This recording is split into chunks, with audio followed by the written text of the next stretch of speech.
Always fun to kind of have a visual and do a demo so you can see how we're treating it or what we're doing when we're getting it in and how it goes from, like we get it into the grill out to the table. So we look at all of these things. We look at where it's coming from. There's a lot of wild fish being harvested from all over the world.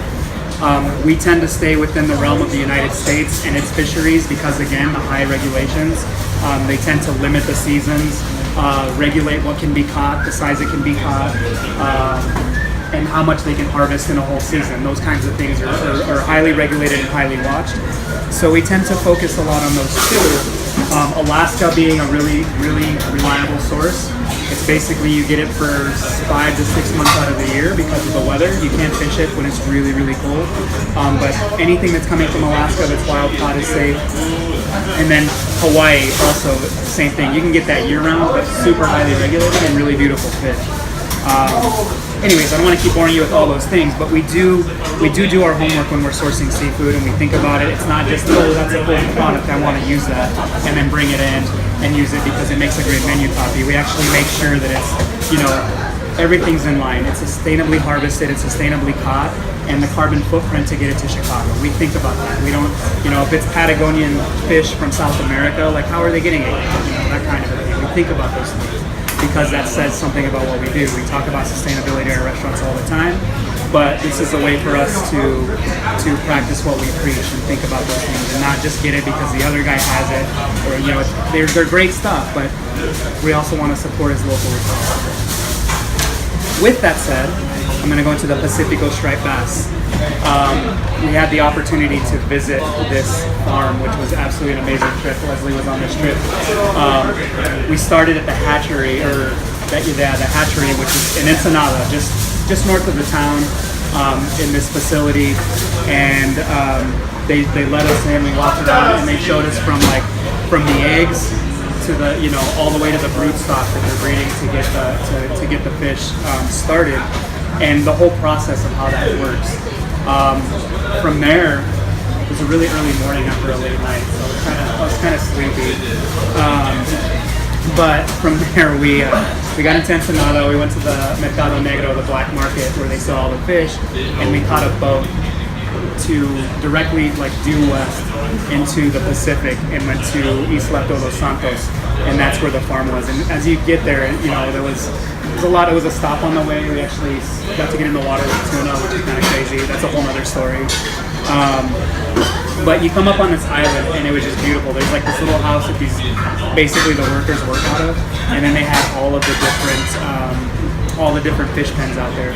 And we spent a day. We ate some of the fish. You had this beautiful view of the Pacific Ocean, and they kind of talked to us about the product, and it was really, really beautiful. I don't know if you have any insight or any other things you want to say about it. It was such a cool experience. I mean, it was just beautiful. Stuff dreams are made of, picturesque views of the Pacific, and I mean that's where Chef Andy broke down one of our fish, the striped bass that we use, and ate it sashimi style, and it was just, right out of the water, couldn't get any fresher, and just it was super cool to see where what we use here on a daily basis, arguably our most popular menu item, and just seeing where it comes from and how it applies to what we do. So it's cool. So, we got to taste this fish, and it has that whole story in full circle. But we got to see what they were doing. But it was really a great opportunity. And you're probably asking well, why a farm product? Why are we using a farm product for something so popular like that? Well, 2 reasons. One, the sustainability of it, and because it's a certain price on the menu, the regulation of size really, really helps us. So they can regulate that size for us, and so they're shipping all of these to Chicago directly, and then our guy here in Chicago is receiving and then sorting out the size and giving to us. So we get 1.8 to 2.1 pounds for all of our striped bass. That's our spec because it's a tight window, but we're also charging a pretty good amount of money for it. But with that said, they come in. There's a lot of ways you can get the fish in. When we order fish, you can say, I want a whole fish. It's going to come in whole, scales on, and guts in it, which means it's not cut here at all. And then there's scales on it, but this one has been scaled, which means all the scales have been removed, so it's just skin and guts out. They'll call it viscerated or gutted or whatever. and then you can get it filleted. They'll basically cut it off before you. You can get fillet skin off. You can get fillet skin on. However you want it, you can do that. So we get these scaled and gutted because it's kind of started the process for us the way we break them down. So with that said, I just wanted to break it down so you guys can kind of get a look at the process of. We're doing like 30 of these a day, and it takes somebody time to do this. It's not just like you're done. It takes a little bit of skill and time to do. So if you guys want to gather around, I'll break it down for you and kind of run down the steps.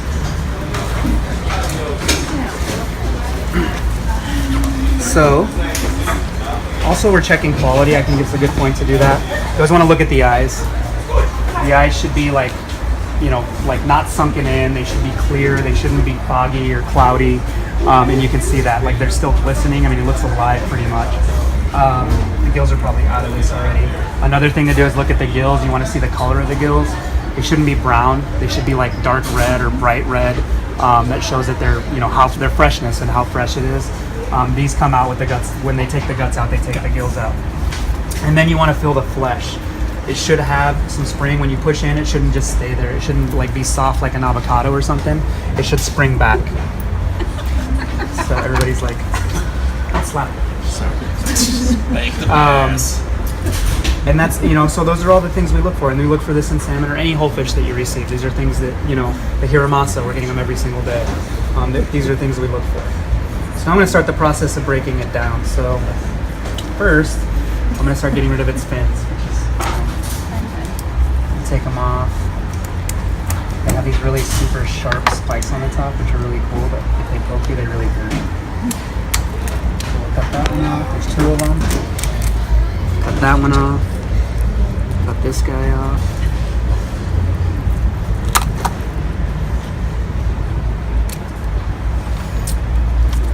Take this one off with all these guys.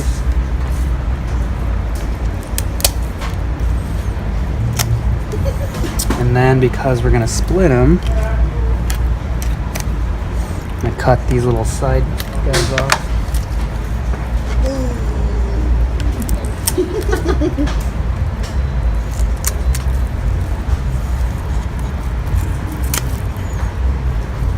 And now we're gonna start the process. So we're gonna get them open here, get them open there, and now, so down the middle of the fish, so they've taken the guts out, but here's the fillets, and then the backbone runs all the way down. So I basically want to get it started with the scissors. I'm going to cut the bones, the rib bones, off of the backbone. So I'm going to start right here and just stay right along the spine. So it gives me a guide on where to cut, basically.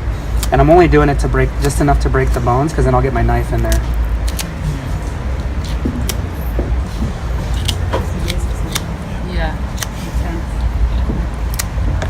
Now that I've done that, now I can get a good angle to start. So using the bones as a guide, I know this is where the skill comes in and the technique. Sharp knife, obviously, but then fish doesn't have very much forgiveness. Whatever you cut, it's going to show. So you want it to be as nice and clean as possible. And so you want to, you want to try to do it as best you can. So knowing the structure of the bone structure of it is, I know that the backbone is thick, but then as the, so the backbone's down here, and then the spine bones kind of shoot up, but I have that, it kind of goes down at an angle. So I'm going to tip my knife down just to go over that, and then I'm going to continue cutting down.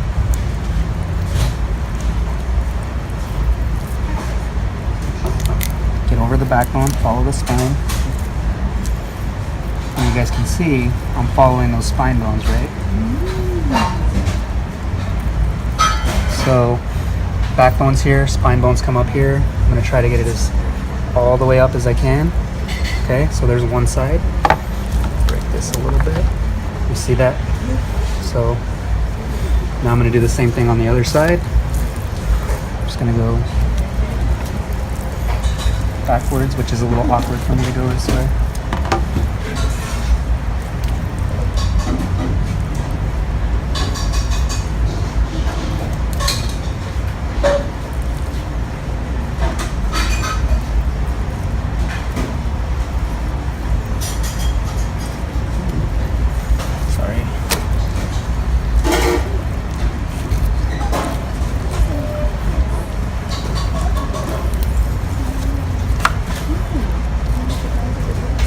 So now I basically done half the job. All I gotta do is go in, cut that out, cut these off, because you're not really gonna get bones in there from there.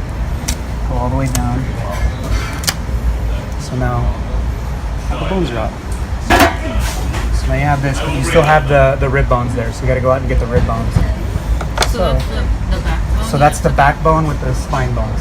So I still have the rib bones in here, and if you want to feel, I know it's cold dead fish, but you can feel them right there. And there, so that would be very unpleasant if someone got that. So you have to go back in and take care of those. So this again, you don't want to cut through the skin because we're trying to, preserve it and keep it whole and really nice. So I just want to get under and knowing the way they go. So just like a rib cage, they kind of go like that. So I want to follow that. So I'm going to make a cut down.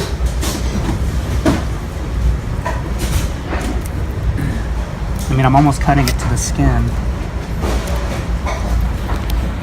And I did what I didn't want to do.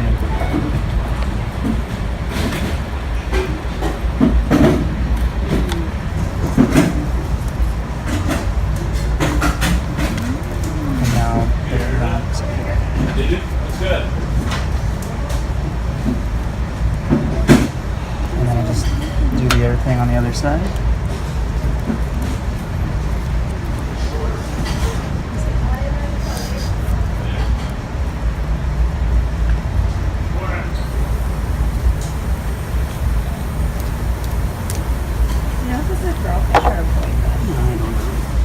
And then I'm just gonna make a little cut here because so we can put it on the little grill things. I'm gonna. It's a dead fish. It's dead.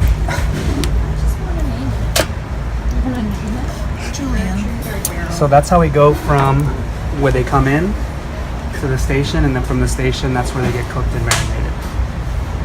And you would that guy too, right? No, and leave that. 'Cause that's how we leave them on there, yeah. And when it cooks, it kind of flattens out a little bit. So, that's why it lays down on the inside. It gets softer. How long would it take an experienced fish butcher to do one? I mean, I did it pretty slow for you guys, but it should take like a minute. But you do it, because you're doing so many, you do it in process. So you go through, like what I would do, I'd have my fish, I'd go through and cut all the fins off and do all that first, like do all that pre-work, and then go back and then go, okay, now I'm gonna make my cuts. So then I go through and just make my cuts. So you would do, like a batch of 30 should take you 35 minutes. A little slack time for getting your ice, everything, making sure it's all stays cold. But then that's it. And then, so then these live on the station, and then they will get marinated. And I made that one little accident right there, but I know. Rusty. But that's it. Any questions?